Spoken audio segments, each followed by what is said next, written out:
Well, good morning. Welcome back to day 2 of our Cybersecurity Leadership Summit.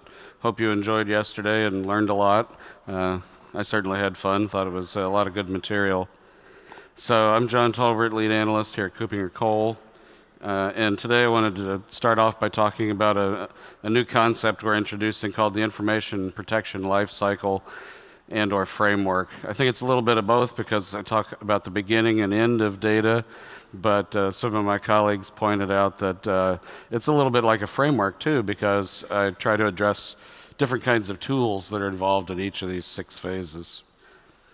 So just at a, at a high level here, we start with asset discovery and classification, and then access control, encryption, masking, and tokenization, detection, that'd be detection of threats, deception, which is kind of a new up-and-coming area, and then disposition.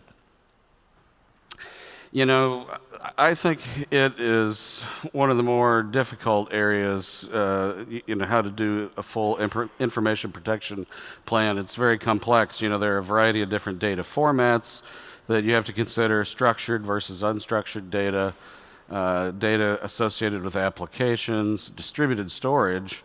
It can be anywhere on desktops, mobiles, your network, the cloud, and then just a lack of consistency and interoperability between the different kinds of tools that are out there for protecting information. I showed a couple of these slides in one of my sessions yesterday, but I think it's important to look at some of the recent trends around motivations for cybercrime, cyber espionage. You see, as of September, the numbers were 84% cybercrime. So that's a lot of fraud perpetrated against individuals as well as businesses. About 13% was cyber espionage, and that would be corporations spying on one another, and in some cases, state actors trying to steal information from companies as well. And then looking at some of the attack techniques, we're often focused on malware, the preventing thereof, the detection thereof. And I think rightly so, because you can see 48% of attacks involve malware of some kind, followed by about 13.5% account hijacking, and then targeted attacks are almost 11%. And targeted attacks are definitely the APT, advanced persistent threat kinds of attacks. If you look at the targets, you can see there's a slice of the pie for everyone, depending on what industry you're in.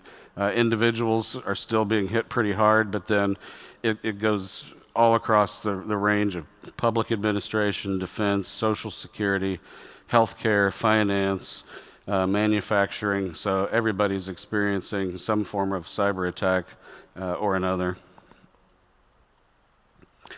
So about this life cycle, we have to start with the discovery and classification, because you can't really protect what you don't know you have. So in many cases, tools will allow you to do things like metadata tagging or placing metadata associated with a file that might contain its classification or categorization, so that you can then use that in access control decisions. If it's data inside a database, then it gets more complex, because you have to either create other tables or ways of representing the sensitivity of data inside the database itself. Access control, here I mean really granular authorization. And then encryption, tokenization, and masking. We all know we should be encrypting things as much as possible in transit, in use, and at rest. And then there's also the possibility of redacting data or pseudonymizing data. Detection, historically we've been able to do a pretty good job of looking at things on the network, thanks to things like CASB, which we'll mention more in a minute. You can do that in the cloud. EDR now allows us to have more visibility at the endpoint. Deception. This is interesting because there are now quite a few, I think about a dozen different vendors that do what I'd call distributed deception platforms. The idea there is to put up fake resources to lure bad guys to look at the decoys rather than your important data, and sort of trap them there and figure out what they're doing. And then lastly, dispose of it, archive or delete the data when you no longer need it. So discovery and classification.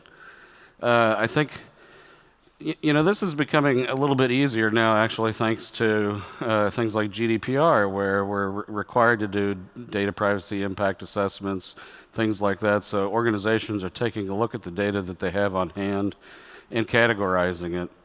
And again, for metadata tagging, that's using tools to hopefully automatically sort through data files and figure out, how they should be classified, which then can be paired with an access control system and appropriate decisions made about that.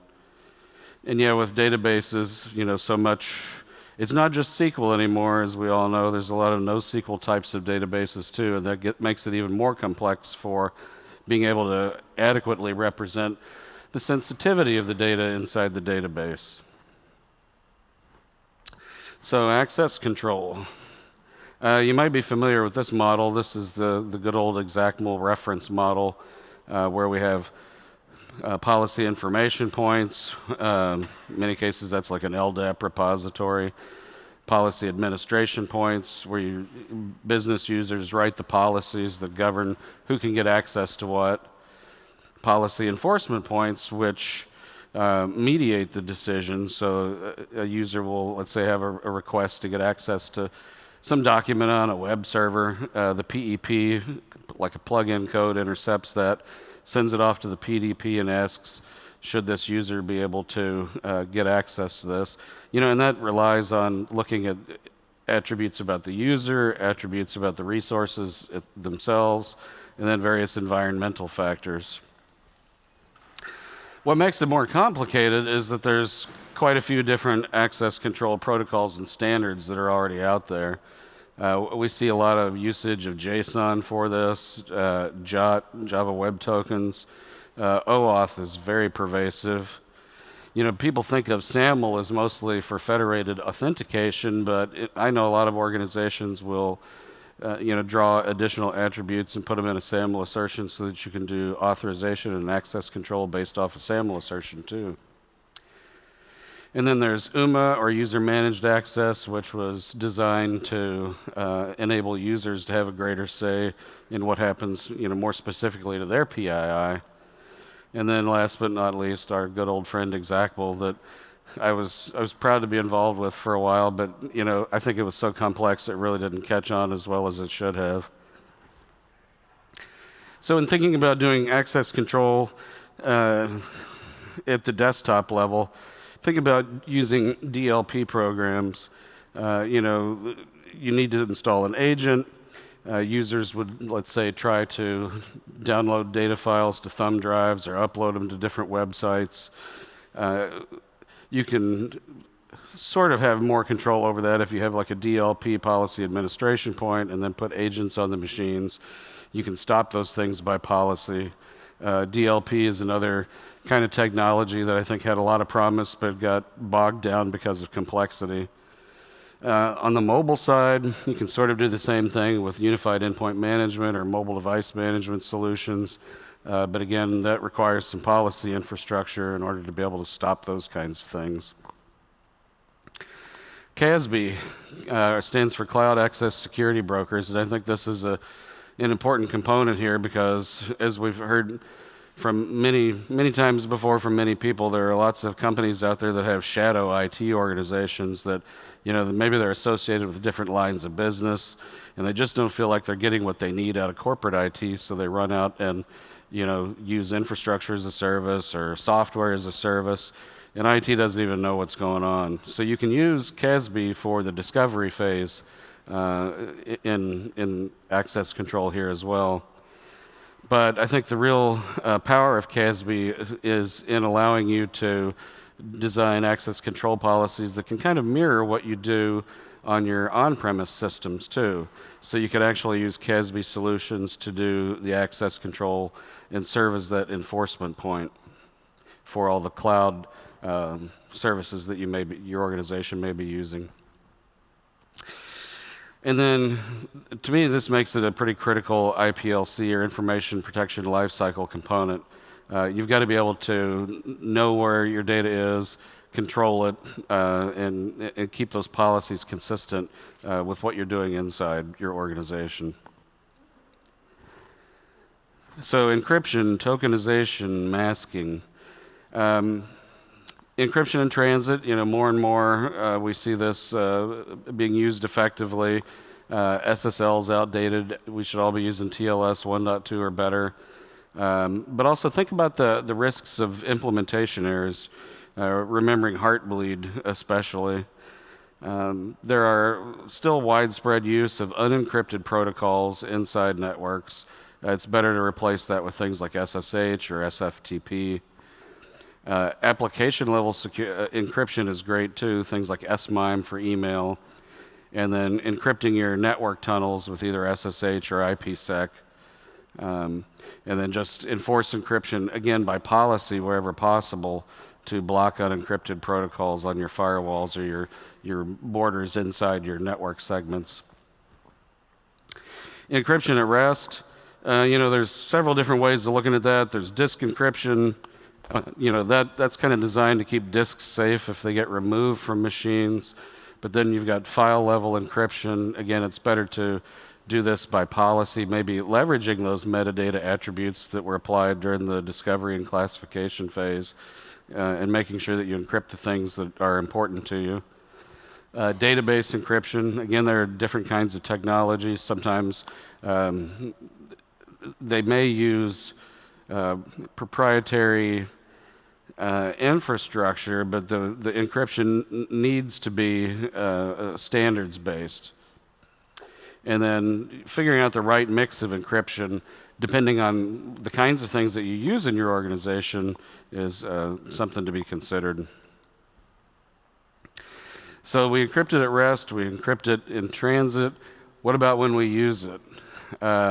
There's some kind of academic usages of what's called homomorphic encryptions, and that's like working on encrypted data without decrypting it.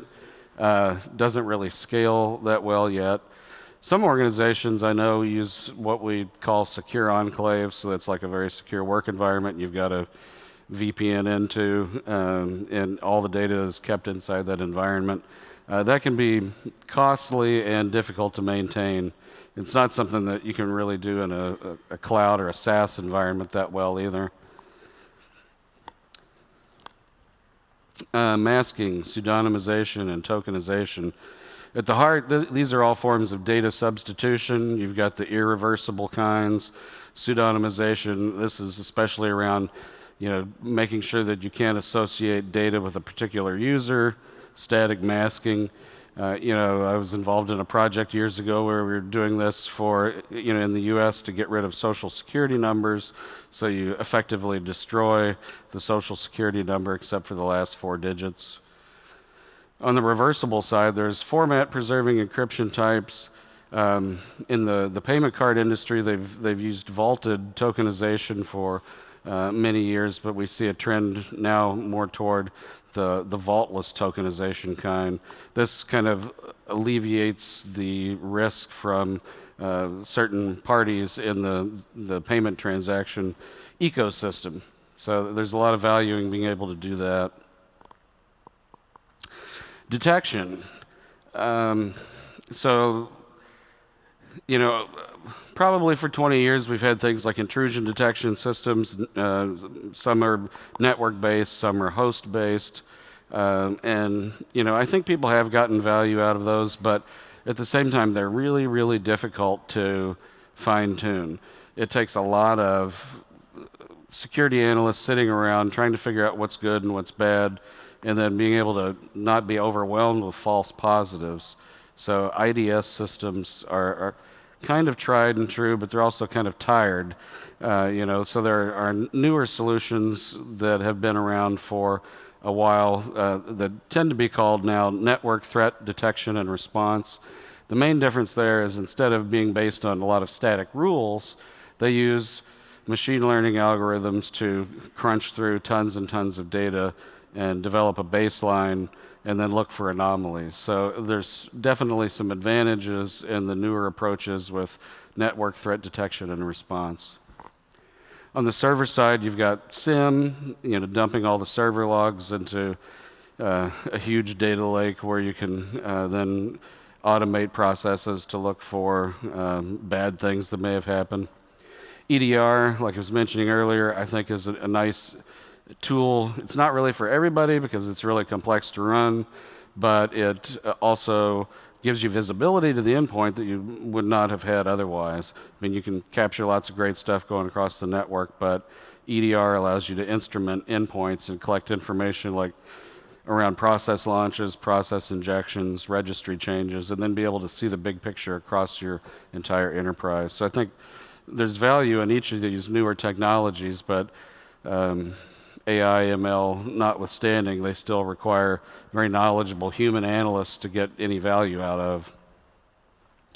And I thought I'd mention the Mitre attack framework. Has everybody heard of Mitre attack? It's kind of an evolution past the Lockheed Martin cyber kill chain, which was very upfront loaded on prevention. Here you see with the Mitre attack framework, there's just a little bit about prevention, mostly about detecting and respond. So I recommend checking out the Mitre attack page because there's lots of information about, extrapolated all the different kinds of attacks that can happen. So deception. Think about our old honeypots. Somebody might stick a server outside the network and just see what happens to it. That idea has evolved considerably, and now we have, like I said, about a dozen vendors that have full-blown distributed deception platforms that are designed to draw attackers into these environments so that you can watch them and keep them away from your really good stuff that you don't want attackers messing around with. It also gives you an opportunity to learn about their TTPs, and it can actually be used to complement all these other monitoring technologies. It's not a replacement for that. So how it works is, prior to using deception technologies, the hackers always wear hoods, I guess. I don't really understand that, but whenever I see a person with a hood on the street, I assume they got to be a hacker now. They'd compromise an endpoint, get on your network, and then they'd kind of have free reign around the inside of your network. Then let's think about using deception technology. You put up decoys, maybe something that looks like an admin workstation, something that looks like a really valuable server, and then things that look like IoT or SCADA devices, so that you draw them into that. And you keep these invisible on your network so that your regular users aren't going to find these by accident. So in the moment you get activity in this decoy network, you've got somebody poking around that shouldn't be. Then you can watch and figure out what's going on and hopefully keep them away from your real assets. Motivations for this. There are some areas that you really can't put like EDR agents on a lot of devices, like IoT devices, SCADA devices. They don't support a lot of the security tools that we are accustomed to using. This would be great in the power grid. Many medical devices, I've heard from some vendors that they're getting brand new like MRI machines from various places around the world that come pre-installed with malware. And there's no way you can put an agent on an X-ray machine. So having this duplicate network can help you figure out if there are bad guys in your hospital doing things that they shouldn't be doing. And it's gotten enough recognition that even NIST is now saying consider using this. So I'll try to speed up here at the end. Strengths and weaknesses. There are a number of things. It helps you cut the mean time to respond. A lot of surveys show that the bad guys will be on your network for more than 6 months before they're discovered.